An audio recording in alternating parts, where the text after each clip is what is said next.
Donald Trump, guess what? Yesterday he said, oh, we're close. We're so very close. The health care bill is going to pass the United States Senate. Well, last night, 2 more Republicans came out against the health care bill. Pretty much it is dead. Republicans do not have the votes necessary to actually get this passed. But that is not going to stop pastors from standing up against this budget, against this Congress, and against this president.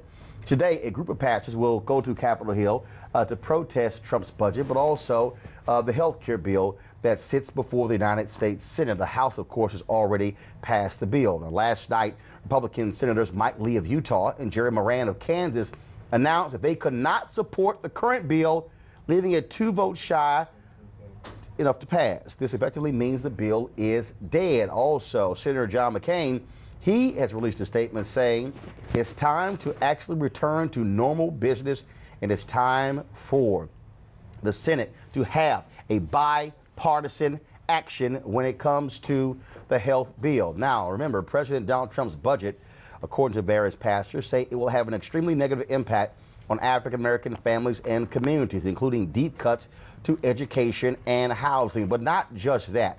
When you look at this particular bill, they will be slashing civil rights offices all across the country. They also will be cutting out the Minority Supplier Development Council. There are a number of things in this bill that are grossly offensive to many Americans. In fact, a number of Republicans already made it perfectly clear. This bill, this budget from Trump is dead on arrival. Well, joining us right now, Reverend Dr. Raphael Warnock, of course, senior pastor of Ebenezer Baptist Church out of Atlanta, joins us right now. Our panel, human rights activist Jameer Burley, Brandon Cooper, chairman of the Prince George's County Republican Party, civil and labor union organizer Tiffany Lofton. Pastor Warnock, glad to have you here. Great to be here with you, man. And so we've seen Reverend Dr. William Barber and others. Last week, the clergy got arrested protesting this health care bill on Capitol Hill. Why are you and other pastors coming forth today?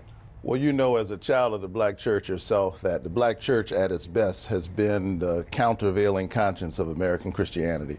We've had to stand on the right side time and time again, and so today is no different. This budget is a disaster for Americans in general, but particularly for people of African descent, for poor people. Basically, the president asked us during the campaign, why don't you stand with me? What in the hell, he said, do you have to lose? Well, we are quickly finding out what we have to lose. We have to lose Pell Grants, which are being frozen in this bill, subsidized student loans. I, like many people, am a beneficiary of guaranteed student loans, Pell Grants, job training. They're slashing Medicaid. The health care bill went down, but health care still for millions of Americans is in trouble as a result of this budget. So we're here to bear witness, to say to the Senate and the Congress in general that this can't happen. And of course, white evangelicals have been absolutely silent. Oh, absolutely. Well, they've been silent, and then there are others who have been in support of this. I've seen preachers on television saying that this man is God's anointed.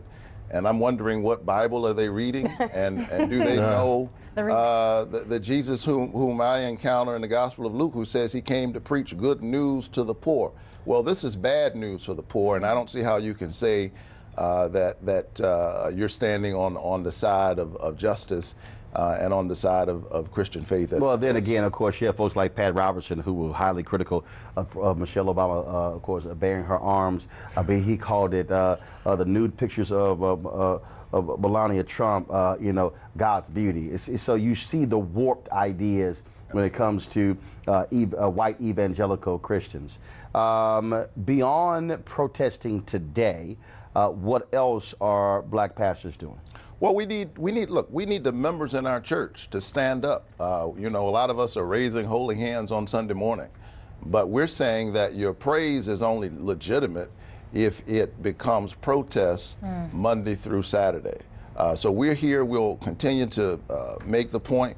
We'll continue to challenge this kind of attack on the poor. Here we are, basically. I mean, this bill is about giving a budget, a tax cut to the richest Americans. So we are slashing programs for people who need it the most, in order to give a tax cut to those who need it the least. So we'll be making the case today.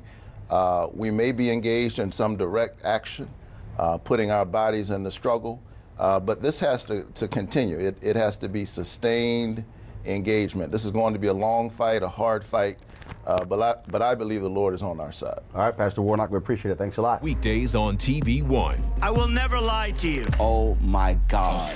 Roland Martin. He doesn't want to talk to us. He wants to ignore us. Uncensored. Hell no. That ain't gonna cut it, boo. Unapologetic. No, that is fundamentally false. You are wrong. He Unfiltered. wants an America where we all look alike.